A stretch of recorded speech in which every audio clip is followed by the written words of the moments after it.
Well, welcome to another in our series of interviews about taking your real-life conferences and workshops onto an online world. We've talked to a number of experts about this, and our expert today is Lise Melvin, who's Senior Advisor for UNDP and also Leadership Coach at the Strozzi Institute. So Lise, thank you for joining us. You're very skilled at doing these things. I've enjoyed many of the conferences online that you've facilitated. When you're preparing for one of these things, is there anything that you do in face-to-face conferences that can't be achieved online? Well, you can't hug each other for real, obviously, and even in these times, you can't do that for real. But I think one of the things that we tend to do is that we think, oh, we're online, let's just be immediately productive. And actually, we don't have to do that. There are lots of things that you would do in an online conference that connects people at the beginning, allows people to check in. And something that I learned from the Strozzi Institute, so just centering everybody, it's just a way of getting everybody present, connected to the topic that they've all joined. They've taken time to join for this particular topic, and also connected to each other, and just allowing them to ground, get their attention away from what they were doing before, asking them to kind of close all the background screens and really become present in their body. So we do, I've done centering like that before, or grounding, presencing, if you want to call it that. And then, and I think the other thing is about, you're not in a room, so you don't have the feeling of connection with other bodies. And so you have to work harder as a facilitator to create that. So one of the things that I do is what I call the pass. So when someone shares, you're doing a check-in round, you ask them not to just say, hi, my name is this and I'm from here, and then you wait for someone else to go, or the facilitator invites someone, but they have to pass it to somebody else. And that just means that people have to start looking at who's here with me in this meeting. So that creates extra connectivity.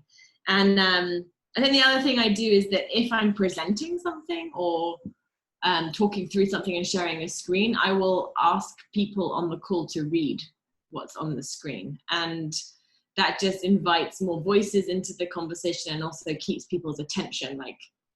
Oh, I might get asked to read something, so I better not be, actually on the toilet or or watching something else on my screen, I think. So that's a way of keeping attention as well. In a live face-to-face meeting, if someone's not saying something, obviously you can see them. You can also get a feeling as a facilitator of whether they're wishing to say something but not quite coming out with it, or whether you should leave them alone. Right. How do you cope with that? There might be somebody in that big mosaic of people appearing on your screen who's not said anything. How do you judge whether to bring them in or not? Well, normally there are two things I watch for. One is the in-breath that you would take before you speak. And if you're watching people, if you see them go like that, they might be about to say something and then someone went before them. So you can note, I'm going to go back and ask them if they still have something they want to share. And also you might notice people will unmute themselves. And if you see the unmute button go off, but they didn't get to speak first, and then they remute themselves because they're oh, someone else went before me. You can note that as a facilitator and go, okay, I want to go back to that person and invite them to talk again because they unmuted themselves. And they may or may not still have something relevant to say, but I watch for those two things. Are the rules the same, though, that there are particular types of people who dominate the conversation and you need to tone them down and bring the others up? Yeah, for sure. I mean, I think I'm always paying attention to, the less privileged folks in the room. So women, people of color, people who are not speaking the native language of the call, whether that's English, Spanish, French, etc. And I will encourage them more than I will others. And also you just have to watch who's speaking more often. And I think you have to be willing also as a facilitator just to say, I'm just going to pause you there and see if we can hear from someone else, and I'll come back to you if not, because we've heard quite a lot from you.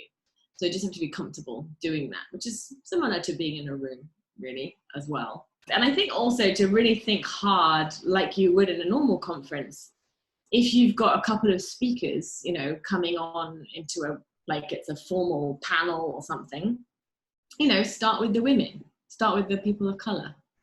Don't start with the white men all the time, and don't have too many white men either on your panel. So just like creating diversity is just as important. So let's imagine that you've got a conference that you've been running for a number of years. I think some people watching this will be in that position right now, that they're suddenly going to have to convert to an online version. What are the thoughts that go through your mind when you're taking something from in real life to an online thing? What's the order of play? I first of all think about, well, where are all these people coming from? As in, what's the time zone that they're in, and so therefore when do we even schedule this for that's fair, I guess, for the broadest range of people across the world, which often happens. So you're often talking like 12 hours differences. So what's the early morning and an early evening that's going to work for people?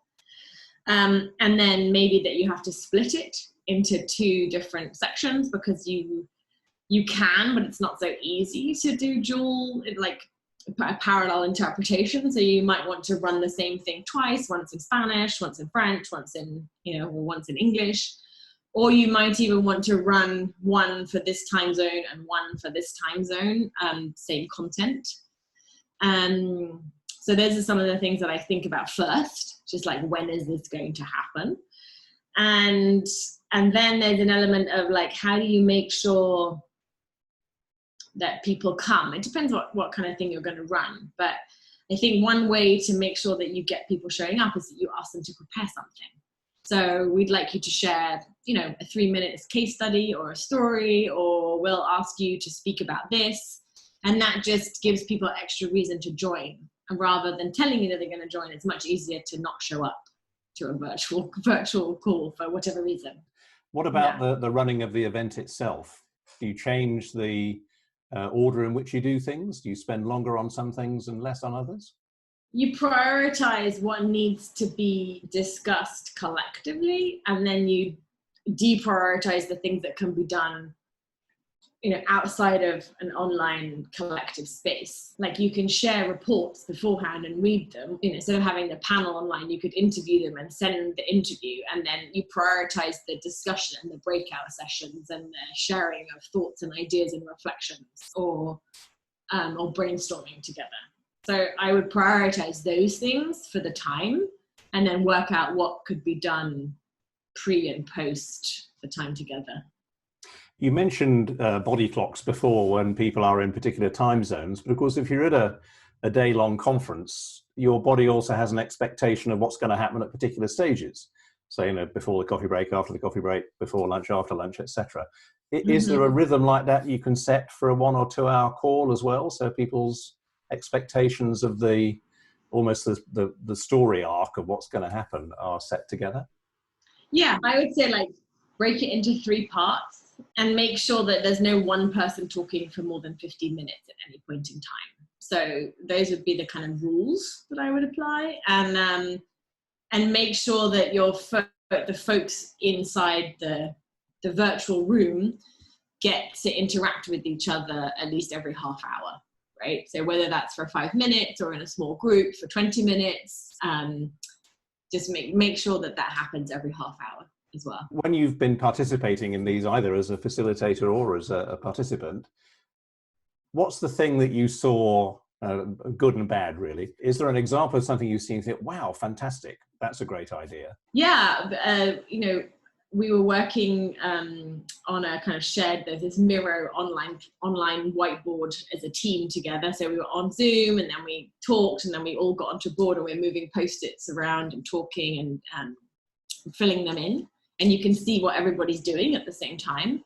And, and then we had the inspired idea to just play some music while we did that in the background. So the facilitator of that call played some music, and it just makes it feel like,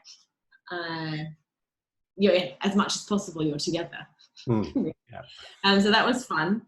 And then breaking people up into groups or pairs. Since this pandemic started, I've been on calls where that hasn't happened, and it's been much more difficult to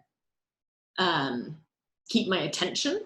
And then I've been on calls or meetings where that has happened, and I've been much more engaged in the topic. So yeah, don't ever run one without a breakout session planned. Yeah. I think that comes back to your getting down to business point. People feel that those breakouts are somehow not a proper use of time, and yet they're a vital use of time. Right.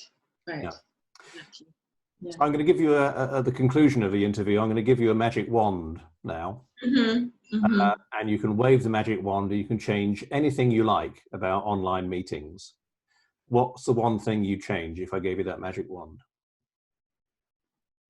Well, I think it would be cool, wouldn't it, if your camera was like a 360 sphere, like rather than just like a flat, like you only get to see this white wall around me, rather than like my entire surroundings. So there's something, it flattens our experience of each other, I think. So that would be kind of cool if that would be maybe what I do with the magic wand. Okay, but that means you'd have to tidy up your whole office rather than just the bit behind you. Yeah, well, I do that anyway to be productive. Lise Melvin, thank you very much.